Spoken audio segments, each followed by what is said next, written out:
favor, indique su nombre completo y RUT e inicie su exposición. Mi nombre es Gonzalo José María Letelier Guido, mi RUT es 13-633-822-6.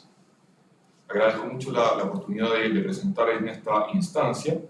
y quiero enunciar algunos principios relevantes respecto de la necesidad de perfeccionar la garantía constitucional para la libertad de enseñanza en Chile en el nuevo texto constitucional. Mi exposición va a estar dividida en 4 partes, en la primera de las cuales presentaré brevemente la situación de la libertad de enseñanza en Chile. A continuación analizaré cuáles son los motivos que explican esta situación para, en tercer lugar, enunciar algunos principios o proponer algunos principios que creo que deberían quedar consagrados en el nuevo texto constitucional, para terminar finalmente con algunas consideraciones finales.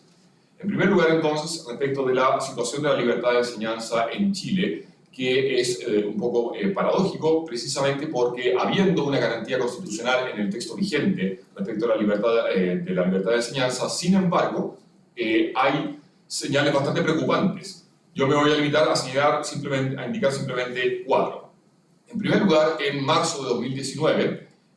la Fiscalía Nacional Económica publicó un informe preliminar de un estudio de mercado sobre los libros de texto en Chile. Este estudio de mercado mostraba que prácticamente la totalidad del mercado de libros de textos está concentrada básicamente en 2 editoriales, lo cual significa en concreto que la totalidad de los alumnos de Chile estudia con los libros de texto publicados simplemente por 2 editoriales. Es decir, en la práctica, la totalidad de los niños de Chile estudia exactamente lo mismo, exactamente de la misma manera. Estos libros de texto, hay que añadir, incluyen un manual del profesor que en la práctica hace muchas veces irrelevante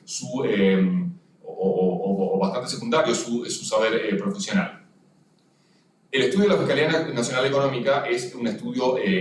comercial y, sin embargo, este dato, muy preocupante en el ámbito estrictamente educacional, pasó prácticamente desapercibido.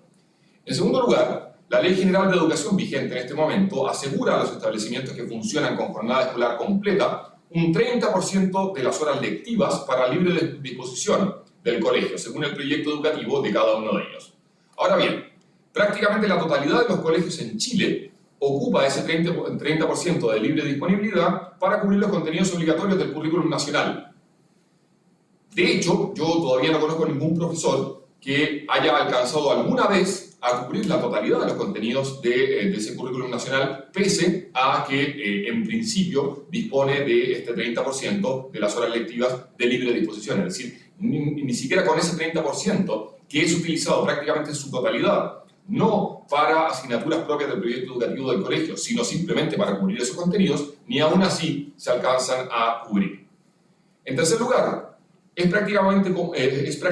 común en los colegios de excelencia, así denominados con frecuencia, que en un momento del año se interrumpa la actividad lectiva normal para preparar el CIMSE,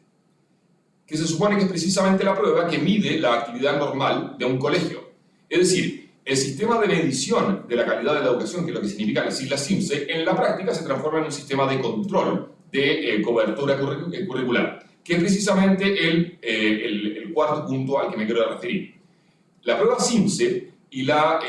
recientemente reemplazada PSU, que era básicamente un CIMSE de cuarto medio, evalúan cada vez menos, pero todavía de modo significativo, evalúan sobre todo cobertura curricular, es decir, cuánto del currículum nacional efectivamente el profesor alcanzó a enseñar en su clase. En la práctica esto significa que, de un modo contrario a los enunciados legales, pero absolutamente eficaz, en Chile prácticamente no hay libertad de enseñanza, entendida como la capacidad autónoma de un colegio para fijar su propio proyecto educativo.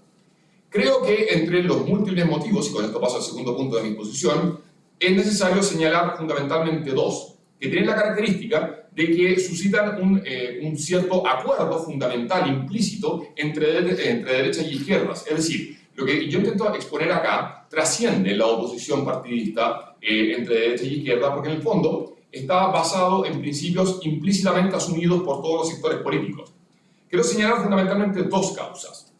que me parecen las más relevantes. En primer lugar, una distorsión en el concepto de libertad de enseñanza suscitada en parte por la redacción del texto constitucional vigente, pero sobre todo por la práctica por la tradición, digamos, de la discusión política en materia de educación. Según el texto constitucional vigente, la libertad de enseñanza significa sobre todo libertad para abrir y sostener por una parte y para elegir por otra parte establecimientos educacionales. Pero, que es lo relevante, esos establecimientos educacionales en la práctica, debido al Currículum Único Nacional, no tienen la libertad para definir de modo robusto su propio proyecto educativo institucional. Y en segundo lugar, que es más preocupante, está implícito un concepto de educación entendido básicamente como una especie de commodity, es decir, como un bien homogéneo y transable, cuyas propiedades distintivas son independientes de quién lo produce. Precisamente por eso, el problema de la educación se plantea con demasiada frecuencia, casi siempre, como un problema exclusivamente de provisión de un servicio que aparentemente todo el mundo entiende que es casi siempre exactamente igual y por lo tanto importaría bien poco quién lo imparte. Lo importante sería simplemente que lo haga relativamente bien según ciertos criterios que, precisamente porque es un commodity, son medibles, son cuantificables, son unívocos. En esta lógica, entonces, me parece relevante, y esta es la tercera parte de mi exposición, enunciar ciertos criterios fundamentales que me parece que son determinantes para que exista realmente libertad de enseñanza. En primer lugar, que se determine, que se garantice constitucionalmente la obligación estatal de definir un currículum nacional efectivamente mínimo, garantizando, por ejemplo,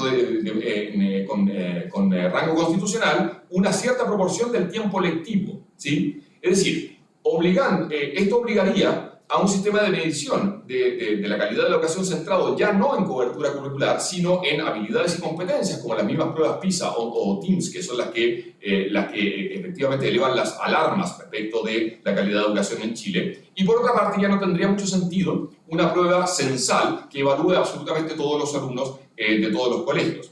En el fondo, permitiría una amplia libertad curricular en el marco de ciertos mínimos socialmente incontrovertibles. En segundo lugar, creo que es necesario garantizar constitucionalmente el derecho de las comunidades educativas, y no solo de los sostenedores, a conservar la integridad de su proyecto educativo, protegiéndolo de injerencias indebidas, por una parte, del Estado, pero también de padres que eligen ese colegio por razones distintas de ese proyecto educativo, por motivos que son accidentales y que, habiéndolo elegido de ese modo, presionan por modificar ese proyecto educativo. Y, finalmente, una clara distinción entre la selección individual de alumnos por rendimiento académico previsto en virtud de evaluaciones psicométricas, que en buena hora fue abolido en virtud de alguna de las últimas reformas educacionales, sustituyéndolo, sin embargo, conservando,